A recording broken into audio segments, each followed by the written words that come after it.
Good night, good night. So, watching an Ed stream and listening to BGS's video earlier about passport bros tricking and stuff like that. Um, got inspired as usual because I was on Ed stream and I talked about me wanting to buy another house because it's closer to a strip club, and honestly that's actually serious. And it's not like, oh, okay, I'm trying to trick to that level and I need to be next to that. There's a couple other reasons. You don't just do it just for cooch or anything like that. But at the same time, I was like, you know what? I should buy a house in this area so I don't have to drive back home tired. Like usually I usually have to stop for like an hour or something like that, take a nap, and then like continue the drive unless I take like 5 hour energy drinks to stay awake on the way back because the club closes at like 5 o'clock in the morning. And yeah, so by the time I get home, it's like the sun is coming out and everything. And I usually get there at like 3, so it takes an hour and a half to get there. So it's just like, man, why am I doing this? And I don't feel like buying a room. I'd rather get a property. It's in like Fort Stewart, Hinesville area, for the club that I go to, and that's an hour and a half northeast of me. So I'm like, all right, well, this is a military area. They have Panera Bread, IHOP, I think a 24/7 Walmart. It's built up. It's a little bit more, what's it called, developed than where I live, the rural area where I live. So you can get a brand new house for 270 grand, probably about 1,600 to 1,700 square foot, three, sometimes four bedrooms, two baths, and probably sitting at least on a quarter acre of land. So, and sometimes a third, if not more in some cases, if you get like an older home. And you can find some older homes where they're sitting on at least a half acre or something. So, especially if you go to surrounding towns like it's like Ludowici or something like that. Ludowici or something. I don't know how to pronounce that name, but in that area that's a more rural area, and that's still 30 minutes from that same club. Then you're looking at another maybe hour or so to Savannah. I'd rather be in Hinesville, because it'll be closer to Savannah, and then I could hop over to Savannah, especially if I want to just do a little, weekend getaway type stuff. So stay at the house for the weekend and then get away from there, or get away to like a more populated area, some of the restaurants and life over there. Then I can rent out a room or two in that home. Would be kind of nice. So yeah, when I said that yesterday, like BGS freaking laughed, it's like he laughed hard. It was funny as shit to me. But I'm just at that point where I just don't give a fuck. I'm just saying this shit, right? But I wanted to talk because I wanted to talk about this because one thing I mentioned in that stream, um, I usually try to write down my points and make myself a little bit more succinct, so the panel can flow and go from there. But a lot of men, and again, these conversations, people put so much energy in these conversations, and it's not to say that I don't want these conversations to be had. I do think they should be had, but when you hear the amount of passion and anger and tension and back and forth, that people go through, like Ed, he's always animated, and it's even crazier when you listen to him at 2x. Like it's wild, but it's like, you like Ed's passion aside, like that's just how he is. But then when you hear other people like Bitter Truth, he goes off. Other men that'll come up on the panel and defend women, and you start to hear their programming. Like you just start to hear the fucking calculations and the algorithm going, like the bitch algorithm within them, just like going off. Like, oh, if niggas talking about actually having another option, execute this code here, return bitch babble, like, and like these are fucking subroutines, and the way these guys talk and the way they think in terms of their mindset. And I'm always, or now I should say, I always talk about tricking as an option. It may not be the highest priority option. It may even be a fucking nuclear option for you. But at the end of the day, you should always know that at any point in time, you don't have to put so much into a person that is not reciprocating that. If they're not reciprocating, like you're investing, pouring in, giving fruit, to this person, and they're not giving you anything back. They're not pouring back anything into you. They're not giving you good feedback. They're not giving you any type of nourishment whatsoever. Then you need to know that you have options if you want to fulfill your sexual urges. Or you could just be disciplined. Most people aren't disciplined, and to say, hey, fuck it. I mean, I'm just not gonna fuck nothing. It is what it is. And this is the crazy shit to me, where we put so much energy into this. I like these conversations. They remind me of herpes. Like these are conversations that every so often you just have flare ups and flashes and shit, where it's just like, Jesus Christ, this just sounds like fucking. This just sounds like a herpes flare up. Like, oh shit, we can't get close to it today. If we touch it, it's contagious. And then next, the entire fucking space touches it. Or one person in the space touches it, and then you got video after video and reaction and all types of other shit that happens. And it's just like, oh, flare up. Oh shit, take your medication. It's like, what the fuck, man? It's just crazy. So you have stuff like that happens. And, it's like, okay, I'm entertained to a certain extent, and it depends on who it is. Because if I listen to Ed, it's going to be more than just the surface level conversation. It's going to be, hey, listen, this is your mindset. This is how you're thinking. This gets more into more into pattern recognition and things like that. A BGS, thinking more about that and listening to him. Or it makes you think a little bit more about, what you're doing. And, when you listen to him, and like it reveals more about you, because at some point you have to look at some of the content creators or the content that you consume as a reflection, right? And I can say, hey, listen, per my reflection, I like to listen to people that are going to give me a different perspective, a different view that will help shape or redefine, shape, or affirm my current worldview, right? On the micro, macro, like micro, the mid, and then the macro level, right? And the mid is like, your kind of your community, the black community. And then the macro is like your society and stuff like that. And then the micro, of course, is your individual. But, so when I listen to this type of stuff, I'm like, Jesus Christ, this is like a fucking herpes flare up. Like, no, like the space needs to take its medication. Rub the fucking ointment on your asshole. Like, Jesus Christ. Because you're just literally spewing fucking shit into the space because you're tripping over dudes spending their hard-earned money however they want to. And you're thinking that, hey, to fix the black community, we have to stop this debaucherous, perverted, whatever fucking nature at all costs. And it's just like, whoa, man, this is fucking wild. Because if you let the women tell it, they're just finessing. They're just getting the bag.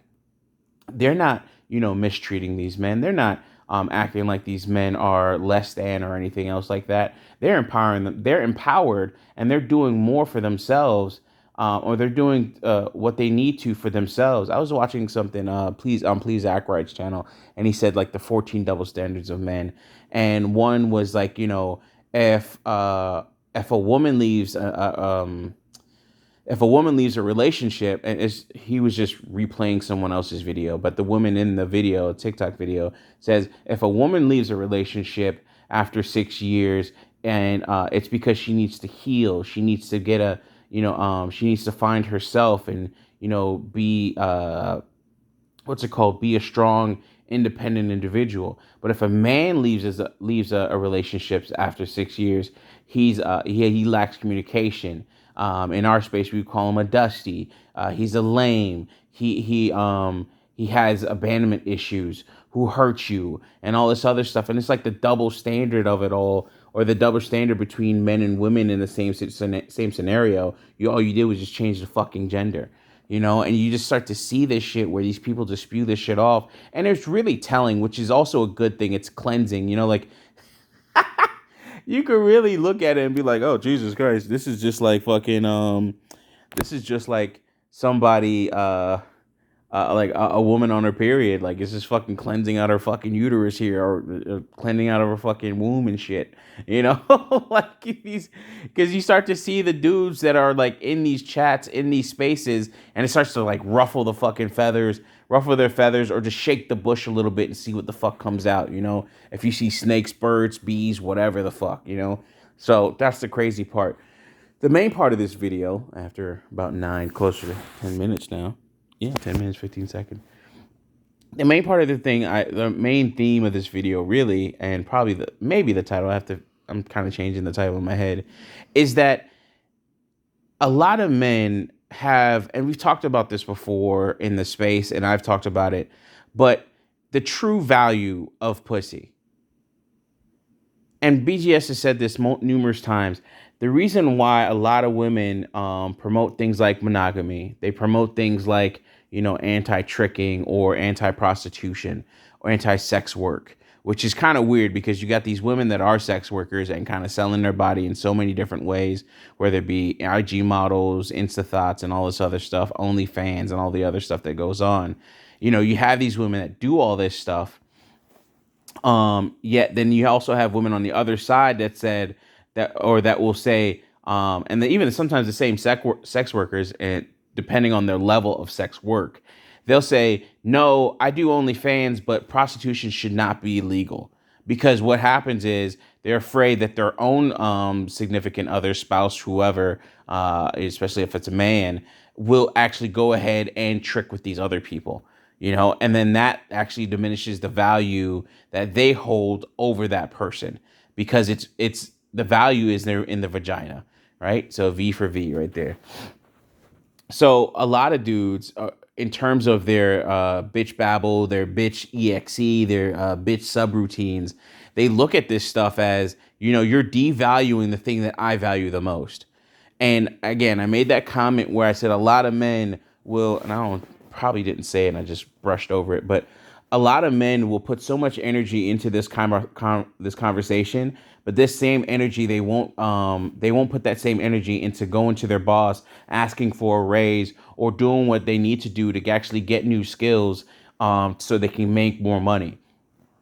You know, like they won't put all this same energy into non-emotional tasks that are logical. They'll put less emotion into it. But when it comes to these emotional, less emotion into it. But when it comes to these more emotional labors, if you will, they'll do as much as they can to argue these points, be in comment sections, make videos, and all types of other stuff. Now, again, I don't know what everyone's doing. There are some brothers that can have this conversation and are making strides and progress in their life and will totally refute what I'm saying right now in terms of the amount of energy that we all would put in certain emotional tasks or labors, right? Even recently, I've talked about, hey, how I've, doubled my income and, got more money and stuff like that. And I'm trying to go forward and do more. For those that haven't heard about those things, I'm not really talking about them so much anymore, especially on my channel, but for reasons. But, it's one of those things where I see that it's one of those things where I just think in my head, because I know some of these people in terms of like when you talk to them offline or anything else like that, they're not making the same strides in their life because, I know the archetype of these people because I know people like, where I talk to them and it's just like, bro, what are you doing? And I don't talk to those people very often anymore, which is one thing that's like actually really good. But you start to see where people that will put a low priority in more logical, skill-based labors, meaning studying, researching, doing more, refining a skill, so on and so forth. They put so little energy into it compared to what they put into emotional labors. that you can kind of see the outcome of their life where they don't do much. They're always stuck. They're always asking. They're always wondering, yo, how do you do this? How can you do this? Yo, how can I get like you? So on and so forth. And you could tell them how you do it, and you can't. And I'll say, hey, listen, man, I can't expect you to do the same thing because you aren't Michael. You don't have the same brain as me. You don't think the same way I do. But at the same time, you can do more. And the fact that you're not just tells me that you don't want to, right? Like I always talk about my weight and stuff like that. And it's like, hey, listen, I know what to do if I wanted to lose it. I'm not doing it because I don't want to. And I could fool myself and be delusional as best as possible and say, hey, listen, it's this excuse. I'm working too much and all this other stuff. No, listen, bro, just get your ass out there 15 minutes a day and you're straight. Like, it doesn't take much, right? But the fact that we don't do it, that we'll sit around and watch Netflix series like Narcos Mexico, which is fucking amazing, and any of the other, Disney Plus is coming out with that new Star Wars, show. Like you can hear it, the stuff that I want to do, and I have to be honest about it. You know what I mean? Because I know me, and I know what's going on with myself.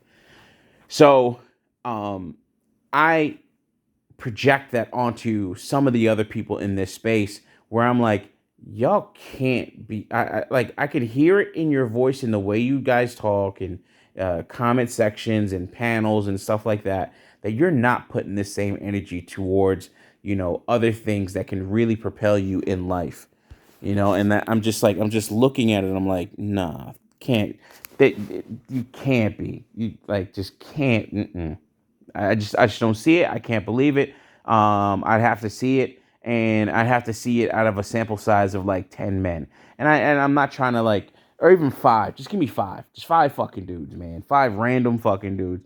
And then, like in these across some of these comment sections and panels, and be like, yo, listen, what's your net worth, or not your net worth, but like how much are you making, and how much were you making, say 3 to 5 years ago, and then show me the progression across those years. Have you increased your income? Have you done anything? And this includes failures of businesses. I would like, and I'm not saying like, okay, have you had a failure for a business, um, that it would count against you in my eyes because of what I've been through personally with business. A failure in a business, depending on how long it is and what the circumstances were, so on and so forth, actually means to me that you are a person that can work hard, that actually goes the distance to try and make certain things happen, blah blah blah. So it's like when I hear this type of stuff, man, I don't. I just can't see it. I just can't see it. And you can call that my bias. You can call that my bitch babble subroutines where niggas ain't shit. Whatever you want. But I think people put so much validation in vagina, or they have such a high value of vagina, the V for V there, that they aren't putting the same level of concern, the same level of energy, the same level of attention to their own things in their own lives. When I talk to some of my friends and some of the stuff that they're doing, even with their personal stuff, but you hear some of the stuff that they're doing business wise, and it's just like, okay, all right, I need to, quote unquote, take notes and so on and so forth. It's just wild, man. All right. With that being said, thank you very much as always for listening. I love you all. I really do mean that, and I hope and wish the best for you all. Uh, Take time to disconnect from some of these things and really focus on you and where you want to be, where you want your future to be in the next 5 years. I work with brothers. I have a mentee that I'm actually working with. Brother Richard Dixon put me on to Underdog Devs, and I have somebody that I'm actually working with in that program. So I'm a mentor talking to a mentee, and, helping him out in terms of guiding him in terms of, what he needs to do to get a job in technology with his background. So that's definitely something that I'm very proud to be a part of. And I'm also helping out other brothers that I've known in the past and worked with, and trying to get them into tech, or more and deeper into tech, and talking with this one guy right now and hopefully I can. I need to reread his resume and rework it a little bit, and then I'm looking at, he's 32 now, so another 5 years, you know, it could be something where this guy could be making six figures at least, and understand, and and doing a lot more. So that's the type of stuff that we're working on, taking him from $18 an hour, I think, is making, and taking him to, or getting him to the point where he can make um what's it called, your $50 to $60 an hour. That's a game changer. That's a trajectory changer. That's what I'm doing for my community, and for the people, more, that's what I'm doing for my immediate circle of friends and contacts, and then and to a greater extent for the community, for my community, and the people that I hold dear to me. All right. With that, I hope you all are doing the same and helping other people out and getting them to other level, being the solution for the problems that you experience. Peace.